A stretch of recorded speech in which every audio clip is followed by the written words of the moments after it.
जब जब शिव भक्तों पर संकट आया तो भोलेनाथ शिव शंभू ने अधर्म का नाश किया और ज्योतिर्लिंग में अपने तेज को स्थापित कर विराजमान होते गए।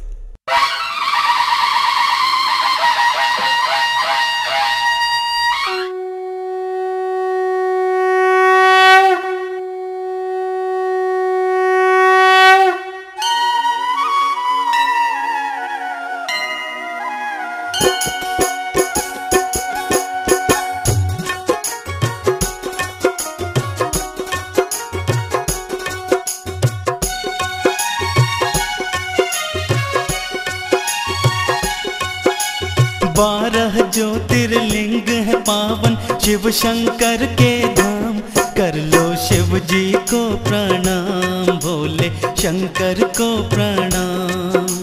भूजल नभ और स्वर्ग लोक में गूंजे शिव का नाम, कर लो शिव जी को प्रणाम, भोले शंकर को प्रणाम। बारह ज्योतिर्लिंग है पावन शिव शंकर के धाम, कर लो शिव जी को प्रणाम, भोले शंकर को प्रणाम। भारतवर्ष के 12 अलग अलग स्थानों पर भगवान भोले शंकर के ये 12 ज्योतिर्लिंग हैं।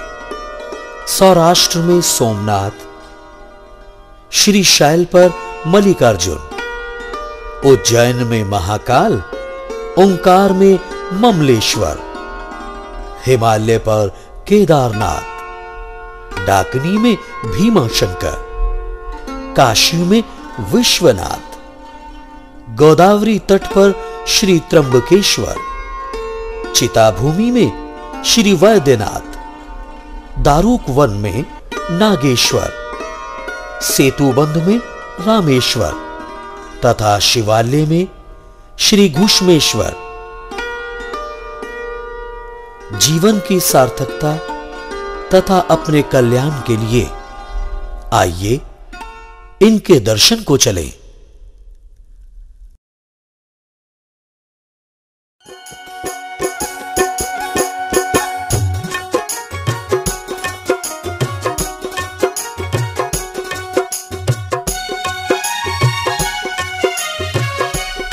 गुजरात के प्रभास पाटन क्षेत्र में सागर तट पर सुशोभित है 12 ज्योतिर्लिंगों में से एक श्री सोमनाथ ज्योतिर्लिंग का प्राचीन मंदिर। राष्ट्रे सोमनाथम च,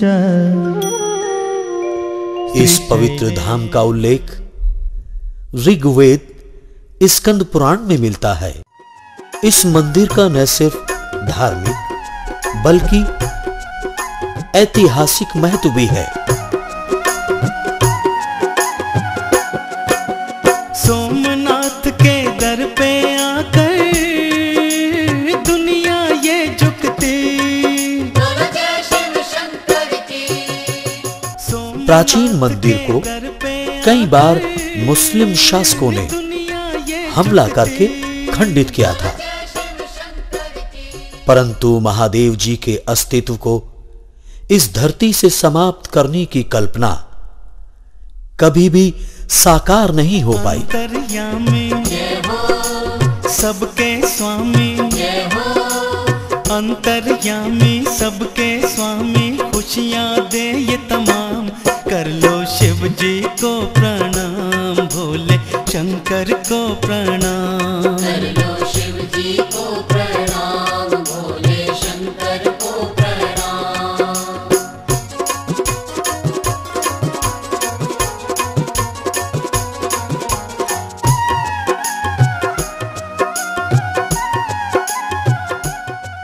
मंदिर के समीप स्थापित वल्लभ भाई पटेल जी की मूर्त को देख ऐसा प्रतीत होता है जैसे कि वे सोमनाथ जी के दर्शन से अभिभूत हो रहे हों।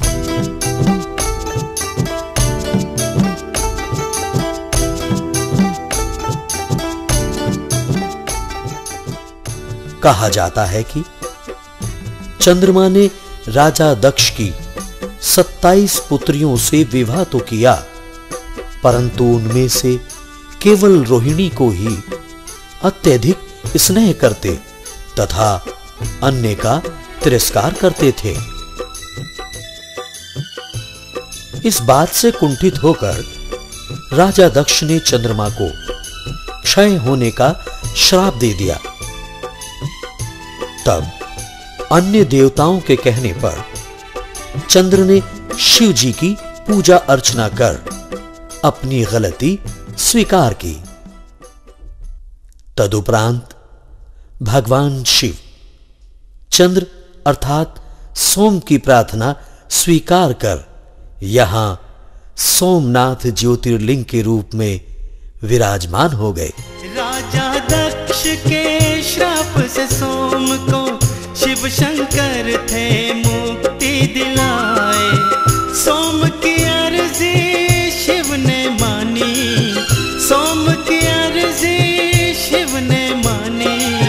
सोमेश्वर यहाँ धाम थे बनाए, उन्हीं सोमनाथ जी को, उन्हीं सोमनाथ जी को फिर से तो बुलाओ। जाओ जाओ जाओ भोलेनाथ को मनाओ, मैं तो हूँ परदेसी।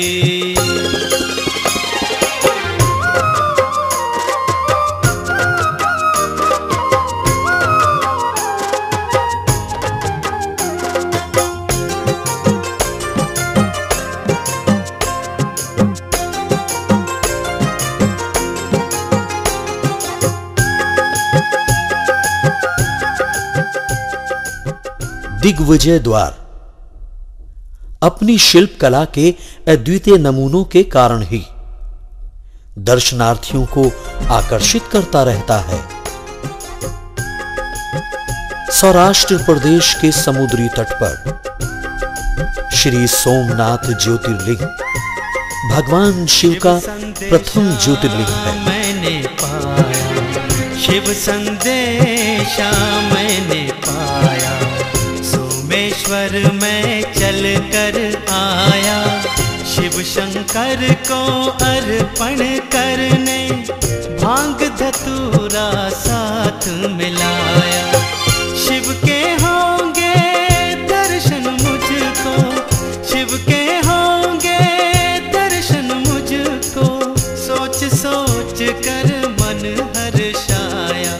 चलो चलो भक्तों सभी, चलो चलो भक्तों सभी। सोमनाथ ज्योतिर्लिंग के दर्शन हेतु गुजरात राज्य के सभी प्रमुख शहरों से बसों तथा रेल मार्ग द्वारा पहुंचा जा सकता है।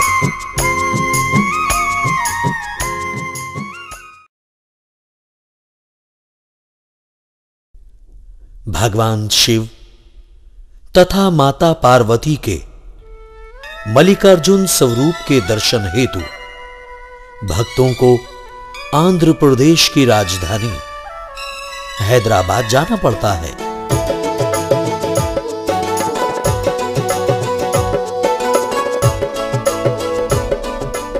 हैदराबाद से श्री शैल क्षेत्र लगभग 200 किलोमीटर की दूरी पर है। यह दूरी बस अथवा निजी वाहन द्वारा तय की जा सकती है। बोलिए ओम नमः शिवाय। ओम नमः शिवाय बोलो, ओम नमः शिवाय। ओम नमः शिवाय बोलो, ओम नमः शिवाय। ओ भक्ता रे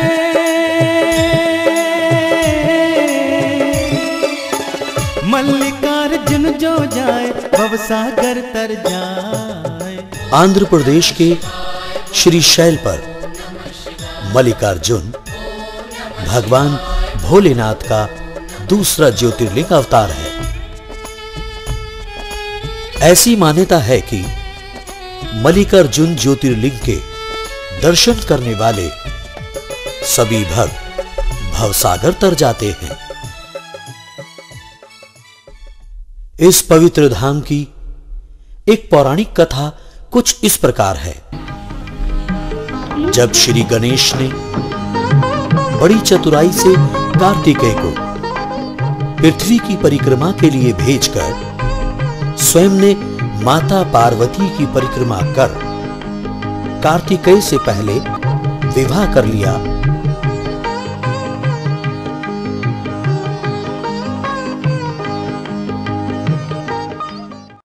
तब कार्तिकेय रूठकर क्रौंच पर्वत पर चले गए। उन्हें मनाने के लिए जब शिव पार्वती वहां पहुंचे तो कार्तिकेय वहां से 100 योजन और दूर जा चुके थे। भगवान शिव पार्वती ने जब वहां कार्तिकेय को नहीं पाया तब वे वहीं अर्जुन तथा मल्लिका नाम से विराजमान हो गए। इसी पवित्र स्थान को मल्लिकार्जुन ज्योतिर्लिंग तीर्थ कहा जाता है। पार्वती माता यहाँ मल्लिका कहावे, शिव भोलेनाथ अर्जुन नाम धरावे। जब से तुम कार्तिकेय रूठ गए, पर्वत शैल छोड़ कहाँ चले गए ओ बंधु रे। ऐसी मान्यता है जो भक्त मल्लिकार्जुन आते हैं और श्री शैल के दर्शन करते हैं, उनका पुनर्जन्म नहीं होता। आइए अब हम महाकाल दर्शन के लिए प्रस्थान करें।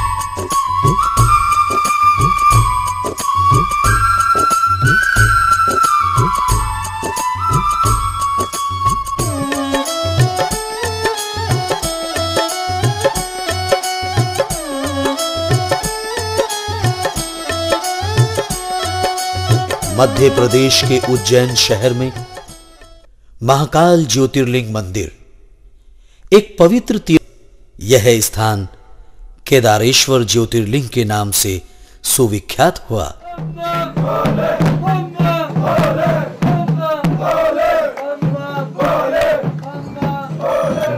नमः शिवाय, ओम नमः शिवाय, नमः शिवाय, नमः शिवाय, नमः शिवाय, नमः शिवाय, नमः शिवाय, नमः शिवाय, ओम नमः शिवाय, नमः शिवाय, नमः शिवाय, नमः शिवाय। केदारनाथ मंदिर मंदाकिनी नदी के तट पर स्थित है। विनती सुनो है केदारनाथ, नैया मेरी है अब तेरे हाथ पार लगाना है। मेरे शिव भोलेनाथ अब तुम्हें रहना है अपने सेवक के साथ। विनती सुनो है केदारनाथ, अब तेरे हाथ पार लगाना है।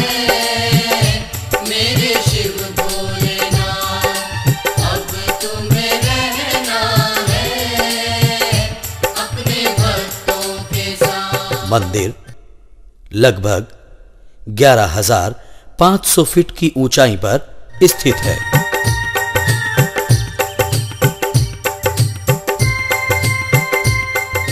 इस मंदिर का जीर्णोद्धार श्री आदि शंकराचार्य जी ने करवाया था। केदारेश्वर तीर्थ बर्फ से ढका रहता है। इसके द्वार 6 माह बंद रहते हैं।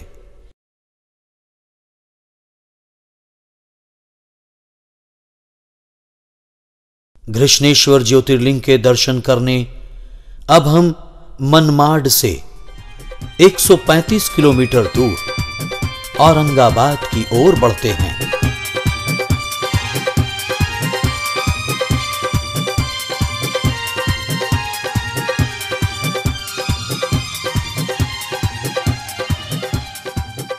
घृष्णेश्वर महादेव जी का पावन मंदिर सचमुच धर्म और प्रकृति का दुर्लभ सामंजस्य यहां देखा जा सकता है।